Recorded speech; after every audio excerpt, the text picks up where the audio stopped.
تو ناظرین یہ واقعہ ہے ایک عقل مند فقیر کا۔ ناظرین ایک مرتبہ ایک فقیر کسی میدان سے گزر رہا تھا، اسے دو سوداگر نظر آئے۔ اس نے سوداگروں سے پوچھا، بھائیوں کیا تمہارا اونٹ کھو گیا ہے؟ سوداگر خوش ہوئے اور بولے، تم نے دیکھا ہے کیا؟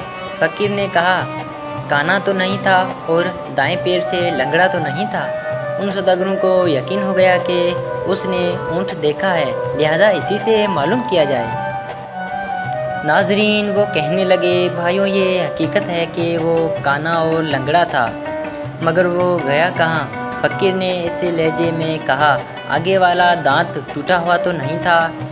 سوداگر جلدی سے بولے، یہی ہے جناب، یہی، اللہ کے واسطے پتہ بتا دو کہاں دیکھا تھا؟ فقیر نے ایک مرتبہ پھر اسی انداز میں کہا، ایک طرف شہد کی ڈبی اور دوسری طرف گندم کی بوری لدی ہوئی تھی۔ ناظرین اب دونوں کو پکا یقین ہو گیا، کہنے لگے، فقیر بابا آپ جلدی سے ہمیں چل کر بتائیں کہ اونٹ کہاں ہے؟ فقیر نے کہا، بھائیو اگر سچ پوچھو تو نہ میں نے تمہارے اونٹ کو دیکھا ہے اور نہ اس کے بارے میں سنا ہے، میں ابھی تم دونوں سے سن رہا ہوں کہ تمہارا اونٹ کھو گیا ہے۔ سوداگر حیران ہو گئے اور سمجھے کہ وہ ہم کو دھوکہ دے رہا ہے، دھمکی دے کر کہنے لگے، اسی اونٹ پر دوسرے سامان کے ساتھ ہمارے جواہرات بھی رکھے ہوئے ہیں۔ ہاں تو میرے پیارے ناظرین پھر وہ کہنے لگے، اگر نہیں بتاؤ گے تو تمہیں قید کرا دیں گے۔ فقیر نے جواب دیا، بھائی مجھے دھمکی نہ دو، میں نے تمہارا اونٹ نہیں دیکھا۔ اس پر سوداگر فقیر کو پکڑ کر قاضی کے پاس لے گئے۔ قاضی کو بھی فقیر نے وہی بات بتائی، جب تم نے اونٹ دیکھا ہی نہیں تو اس کے بارے میں اتنی صحیح باتیں کیوں کر بتا رہے ہو؟ قاضی نے تعجب سے پوچھا۔ فقیر نے مسکرا کر کہا، قاضی صاحب ہاں تو میرے پیارے ناظرین وہ کہنے لگے، میری بات سن کر آپ ضرور شک میں مبتلا ہوں گے، لیکن میں اب آپ کو حقیقت بتاتا ہوں۔ جب میں گھر سے نکلتا ہوں تو آنکھیں کھلی رکھتا ہوں۔